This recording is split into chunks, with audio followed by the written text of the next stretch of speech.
अनपेक्षित लग्न भाग तिसरा. त्या रात्री नेहा बेडवर बसली होती. तिच्या हातात फोन अजूनही थरथरत होता. स्क्रीनवरचा मेसेज पुन्हा तिच्या डोळ्यासमोर आला. तू सत्य सांगितलंस, पण अजून एक गोष्ट बाकी आहे. नेहाच्या कपाळावर घाम आला. ती स्वतःशीच पुटपुटली. तो इथे कसा पोहोचला? दुसऱ्या दिवशी सकाळी घरात सगळं शांत होतं. पण नेहा खूप बेचैन होती. आर्याने तिच्याकडे पाहिलं आणि विचारलं, दीदी, काहीतरी लपवत आहेस ना तू? नेहा काही बोलणार इतक्यात तिचा फोन वाजला. ती घाबरून कॉल उचलते. हॅलो. समोरून आवाज आला. जर सगळ्यांना सत्य कळलं तर तुझं आयुष्य संपेल. नेहा थरथरली. तुला काय हवंय? फक्त एक गोष्ट. संध्याकाळी 6 वाजता जुना पूल. एकटी ये. नेहाच्या चेहऱ्यावरचा बदल आर्याने पाहिला. ती लगेच आदित्यला सांगते. आदित्य गंभीर झाला. हे काहीतरी बरोबर नाहीये. आपण तिच्यावर लक्ष ठेवायला हवंय. संध्याकाळ झाली. नेहा एकटीच त्या जुन्या पुलावर पोहोचली. तिचं हृदय जोरात धडधडत होतं. अचानक सावलीतून एक माणूस बाहेर आला. तो कालचा माणूस नव्हता. नेहा घाबरून म्हणाली, तू कोण आहेस? तो हसला. तुझ्या भूतकाळाचा साक्षीदार.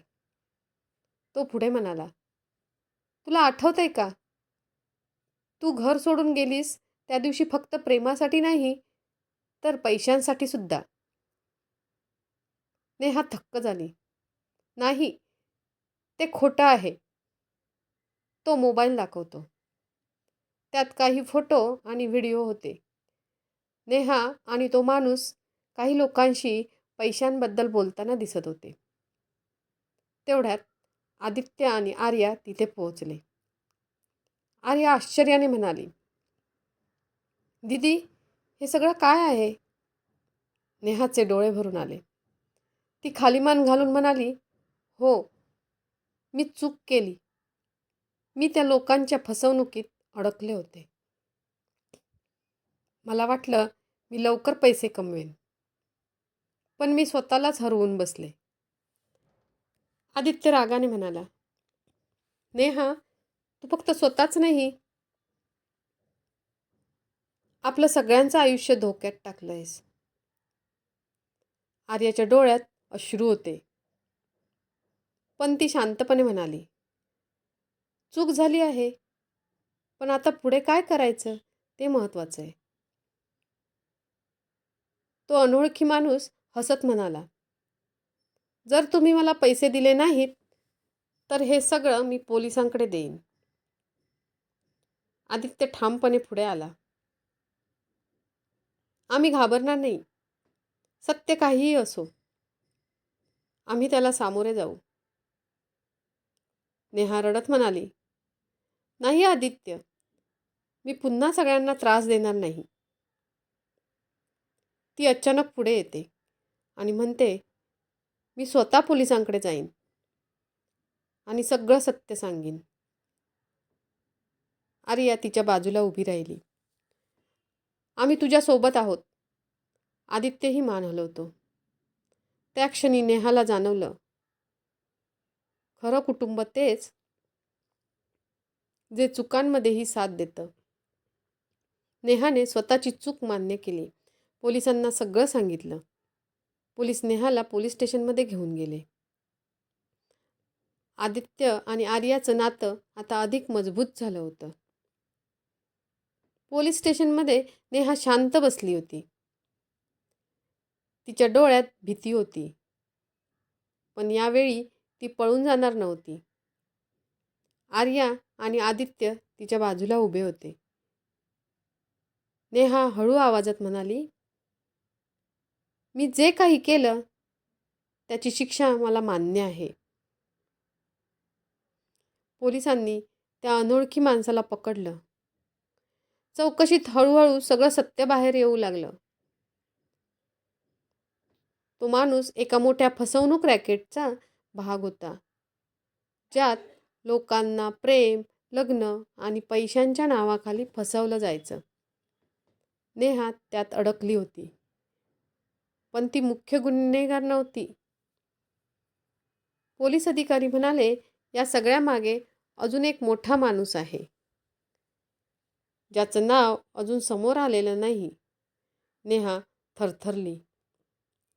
तिला काहीतरी आठवलं. ती घाबरत म्हणाली, तो तो माणूस आदित्यला ओळखतो.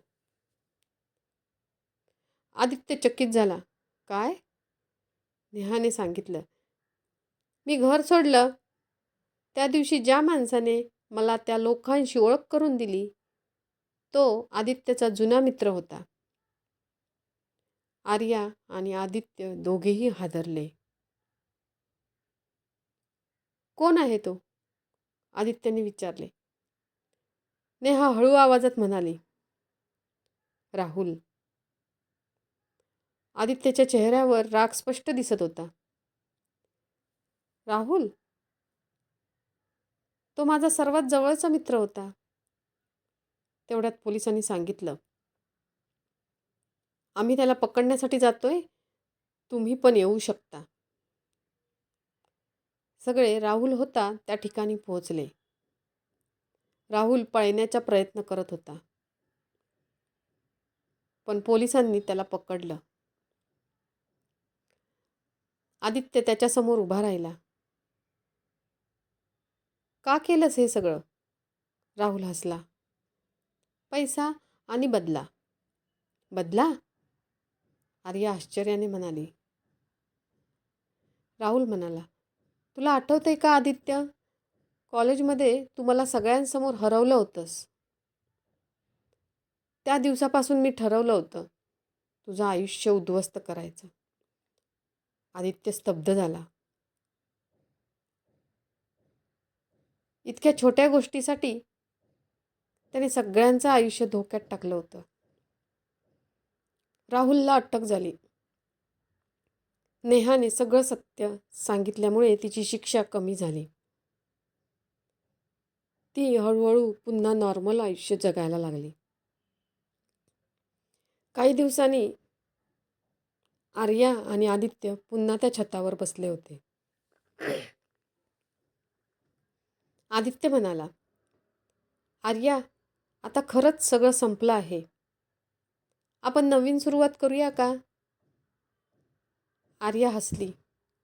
हो, पण यावेळी विश्वास आणि प्रेम दोन्ही असायला हवेत. आदित्यने तिचा हात धरला. आणि यावेळी ते नातं जबरदस्तीचं नव्हतं, तर खरं आणि मजबूत होतं. राहुलच्या अटकेनंतर सगळं हळूहळू शांत होऊ लागलं होतं. घरात पुन्हा हसू येऊ लागलं होतं. आई वडील निर्धास्त झाले होते आणि नेहाही आता स्वतःला सावरत होती. पण आर्याच्या मनात अजूनही एक प्रश्न होता. हे खरंच संपलंय का? एका सकाळी आर्या किचनमध्ये चहा बनवत होती. आदित्य मागून आला आणि हलक्या आवाजात म्हणाला, गुड मॉर्निंग. आर्या हसली. Good morning. दोघांमध्ये आता एक वेगळीच जवळीक जाणवत होती. आदित्य थोडा गंभीर झाला. आर्या, मला तुझ्याशी एक गोष्ट बोलायची आहे. आर्या थोडी घाबरली. काय झालं? तो म्हणाला, आपलं लग्न ज्या परिस्थितीत झालं त्यात प्रेम नव्हतं, फक्त जबाबदारी होती. आर्याचं मन थोडं दुखावलं. पण पुढच्या क्षणी तो म्हणाला, पण आता मला खरंच वाटतंय की मी तुझ्यावर प्रेम करू लागलो आहे. आर्या काही क्षण शांत राहिली. तिच्या डोळ्यात आनंद आणि अश्रू दोन्ही होते. ती हळूच म्हणाली, मलाही. पण मला भीती वाटते, पुन्हा काहीतरी बिघडेल. आदित्यने तिचा हात धरला. यावेळी आपण दोघं एकत्र आहोत, काहीही झालं तरी. तेवढ्यात नेहा घाईघाईने आत आली. आर्या, आदित्य, एक प्रॉब्लेम झाला आहे. दोघेही घाबरले. काय झालं? नेहा म्हणाली. राहुल जामिनावर बाहेर आला आहे. सगळ्यांच्या चेहऱ्यावर भीती पसरली. आर्या घाबरून म्हणाली, तो पुन्हा काहीतरी करेल का?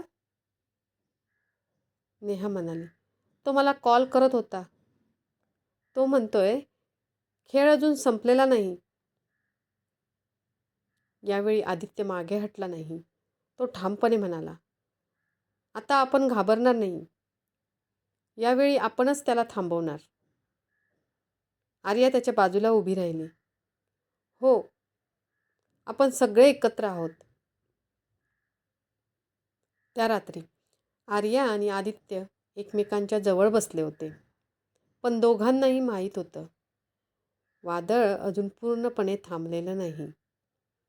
दूर कुठेतरी राहुल फोनवर हसत होता. आता खरा खेळ सुरू होईल. यापुढील कथा 3ऱ्या भागात. कथा कशी वाटली ते कमेंटमध्ये नक्की सांगा. सबस्क्राईब आणि लाईक करायला विसरू नका.